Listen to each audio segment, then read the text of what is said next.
નમસ્કાર. સાઢુભાઈના હાથે સાઢુભાઈની હત્યા. રાજકોટના સાપર વેરાવળ વિસ્તારમાં બાળકને ઘરે રાખવા મુદ્દે થયેલ ઝઘડામાં સાઢુભાઈએ સાઢુભાઈને અગાસી પરથી નીચે ફેંકી દીધા હતા. 40 વર્ષીય બ્રિજ વિહારી સિંહને ગંભીર ઇજાઓ થતા સારવાર દરમિયાન તેમનું મોત થયું હતું. ઘટનાને પગલે પોલીસે હત્યાનો ગુનો નોંધી આરોપી અમરેન્દ્રસિંહની ધરપકડ કરી વધુ તપાસ હાથ ધરી છે. વધુ સમાચાર માટે જોડાયેલા રહો આરપી ગુજરાત ન્યૂઝ રાજકોટ.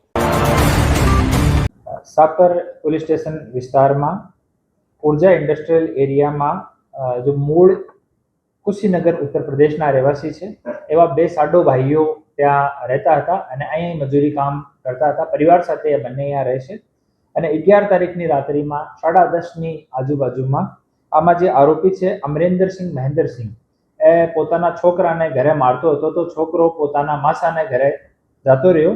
ત્યાં લેવા માટે આ અમરેન્દ્રસિંહ પાછળ ગયો ને ઉપર જઈને આ બાબતમાં કે ભાઈ અમારા છોકરાને લઈને જવાનો છે, આ બાબતમાં બંને સાડુ અને સાળી સાથે ઝઘડો કર્યો. આ ઝઘડામાં ઝપાઝપી થઈ અને પોતાના સાડુ બ્રિજ બિહારી સિંહને ફર્સ્ટ ફ્લોરથી ઉપર ધક્કો મારી દીધો અને નીચે પડ્યા પછી આની જે સ્થિતિ હતી આ ગંભીર હતી અને તુરંત હોસ્પિટલમાં રેફર કરવામાં આવ્યા અને સાપર પોલીસ સ્ટેશનમાં અટેમ્પ્ટ ટુ મર્ડરનો ગુનો દાખલ કરવામાં આવ્યો. હોસ્પિટલમાં ઇલાજ દરમિયાન એની ડેથ થઈ ગઈ અને આ અટેમ્પ્ટ ટુ મર્ડરથી કલમ ઉમેરીને 302નો ગુનો જો 103 BNS નો ગુનો છે એ દાખલ કરવામાં આવ્યો છે. આરોપીની ધરપકડ કરવામાં આવી છે. ત્યાંના જેટલા પુરાવા છે એના માટે FSLની વિઝિટ કરાવવામાં આવી છે અને હાલ સાપર પોલીસ સ્ટેશનમાં તપાસ ચાલુ છે.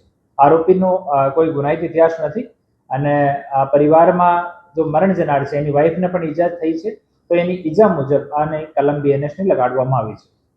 સાઢુભાઈ બોલાચાલી અગાસી પર થઈ હતી કેવી રીતે હતી? આ પોતાના દીકરાને લઈને આ જો આરોપી છે એનો દીકરો ત્યાં આવી ગયો એના ઝઘડાથી પરેશાન થઈને એના દીકરાને લઈ જવા માંગતો હતો અને સાડુ અને સાળી એને ના પાડતા હતા.